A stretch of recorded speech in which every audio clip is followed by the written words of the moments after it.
Right, Ambassador, thank you so much for speaking to me. I want to first start off with the Malaysian and Brazilian ties. It's something that you wrote about personally. There's a lot of interesting things to come, and I want to first start off with our Prime Minister's visit next month in November to Brazil. What are the key things that we can look forward to, starting off from his visit in Brazil? Thank you very much for your interest. I'm very happy to talk to you. When all along this year, 2024, it became more and more clear that President Lula and Prime Minister Anwar Ibrahim see the world in very similar ways. They both believe that the global South should have a louder voice.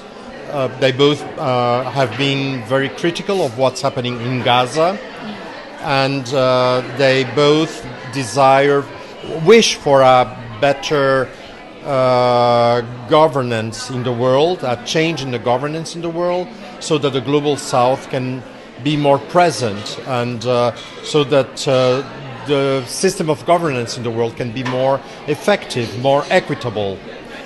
And Malaysia is not a member of the G20, but Brazil is the chair of the G20 this year, and Brazil has the capacity, as the chair of the G20 this year, to invite non-member countries of the G20 to the summit of the G20. And President Lula decided to invite Datuk Seri Anwar Ibrahim. And when Datuk Seri Anwar Ibrahim goes to Brazil in November, the summit is on November 18 and November 19, I believe that will consolidate, that will make it very clear how much Brazil and Malaysia have been working together in all kinds of different fields. You brought up Gaza just now. So Anwar, definitely, he has been the singular voice, I would say, not just in the world, but even in terms of representing a Muslim voice. He's been very, very outspoken. In fact, Jordan recently named him the 15th most influential Muslim, right, globally, out of 500, the top 500. So he's number 15. So when he goes to Brazil for this visit, and as you put it, it's a special invite because you have that privilege as a host for the G20 summit.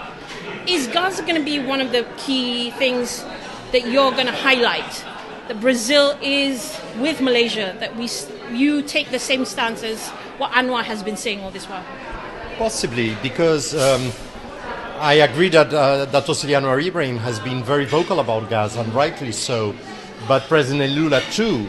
And in Brazil, in Malaysia, there's unanimity about Gaza, not in Brazil.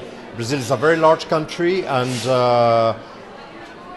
there is some opposition to Lula's stance on Gaza in Brazil. So it's very brave on the part of President Lula to speak out about Gaza, as there is sometimes opposition, including from the press, about what he says about Gaza. So definitely, that's one of the things the two leaders can talk about.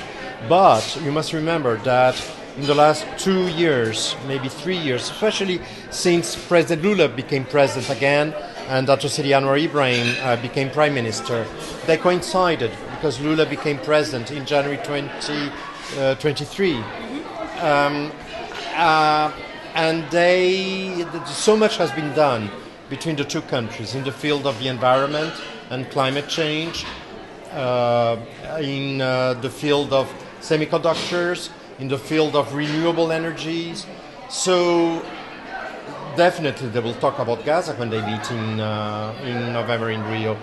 But there are several subjects which are more closely related to the bilateral relations between Brazil and Malaysia. So Gaza high on the agenda, you would say? Not so much, but... Gaza, I believe, is when two leaders in the world meet nowadays. All right. Gaza is always a topic in the agenda. Okay.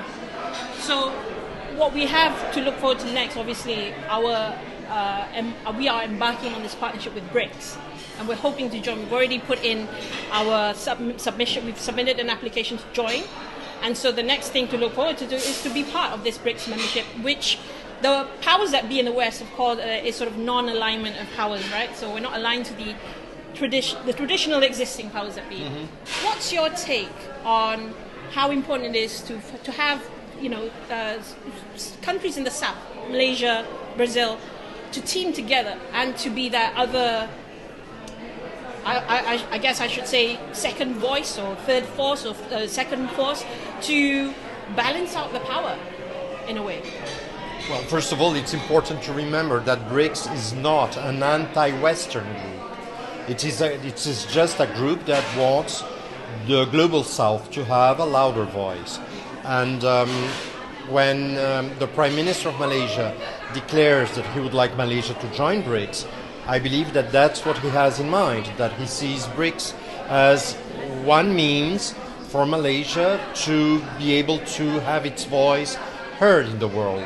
And that's a very legitimate ambition on the part of the Prime Minister of Malaysia, for his own country to have a louder voice in the world.